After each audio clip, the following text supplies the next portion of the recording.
1월 31일 목회 칼럼입니다. 복음 두 번째, 화목 제물이신 예수 그리스도. 여러분은 복음을 말할 때 무엇부터 말씀하겠습니까?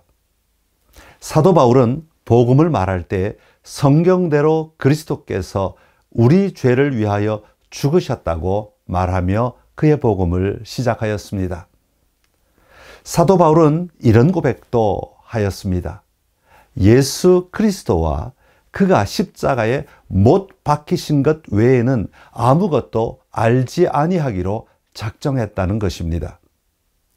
이처럼 복음의 가장 중요한 내용은 바로 예수님의 십자가와 죽음입니다. 우리가 예수님의 십자가 죽으심에 대해 잘 알지 못하면 우리의 믿음이 바로 세워지지 못합니다. 예수 그리스도의 십자가 죽으심은 성경 전체의 주제입니다. 성경은 예수 그리스도의 십자가 죽으심을 아주 분명하게 설명하고 있습니다. 구약에서부터 보여주고 있는 십자가 죽으심의 의미는 화목 제물을 통해 발견할 수 있습니다. 화목 제물은 죄인에 대한 하나님의 진노를 진정시키고 풀어버리기 위해 그 죄인을 대신하여 드려지는 제물입니다.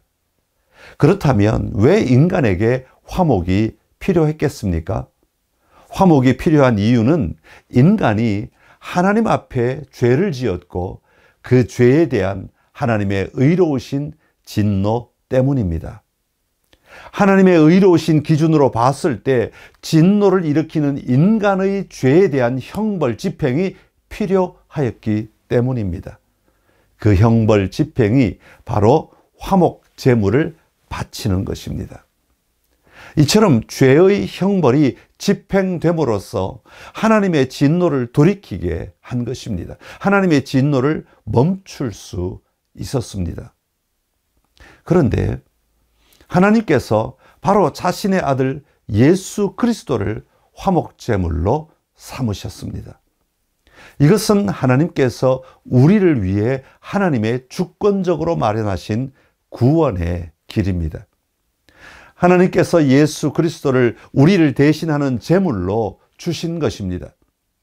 왜 하나님께서 예수 그리스도를 우리를 대신하신 제물이 되게 하셨을까요?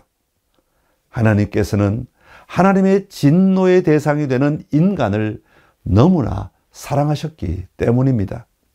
나를 너무나 사랑하셔서 자기 아들을 주셨으며 예수 그리스도의 피로 하나님의 진노를 제거할 수 있게 하셨습니다. 사랑하는 사람들이 더 이상 진노의 대상이 되지 않도록 하기 위해서, 또한 사랑으로 진노의 자녀를 하나님께서 기뻐하시는 자녀로 만드는 그 본래의 계획을 성취하기 위해서는 그리스도의 피로 그분의 진노가 달래져야만 했던 것입니다. 이처럼 화목 제물로서의 예수님의 죽으심은 대속적 죽으심입니다. 대속이라는 말은 남의 죄를 대신하여 받는 것을 대속이라고 부릅니다. 대속하기 위해 치르는 몸값을 속량이라고 부릅니다. 옛날 조선시대에는 노비에게 대가를 받고 그들의 신분을 풀어주어 양민이 되게 하던 제도가 있었습니다. 몸값을 치르고 전쟁 포로나 노예를 해방시키는 것입니다. 그것을 속량이라고 말합니다. 예수 그리스도가 십자가 위에서 죽으심으로 우리의 속량이 되셨습니다. 우리가 죄인에서 자유함을 얻은 자가 된 것입니다.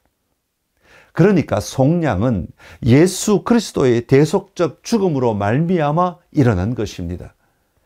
예수 그리스도께서 우리의 속량이 되는 이유는 하나님이 예수 그리스도를 우리를 대신하는 화목 제물로 삼으셨기 때문입니다. 오늘 우리가 믿는 것은 예수 그리스도가 우리를 대신하는 화목 제물로서 십자가 위에서 대속적 죽음을 죽었다는 것입니다. 이런 예수 그리스도의 죽음을 한마디로 표현하면 피 이유입니다. 하나님의 진노가 누그러지고 우리가 죽음으로부터 속량된 것은 우리를 대신하여 예수 그리스도가 피 흘려 돌아가셨기 때문입니다. 이것은 구약의 희생 제물처럼 예수 그리스도는 우리를 위하여 피 흘려 죽으셨기 때문입니다.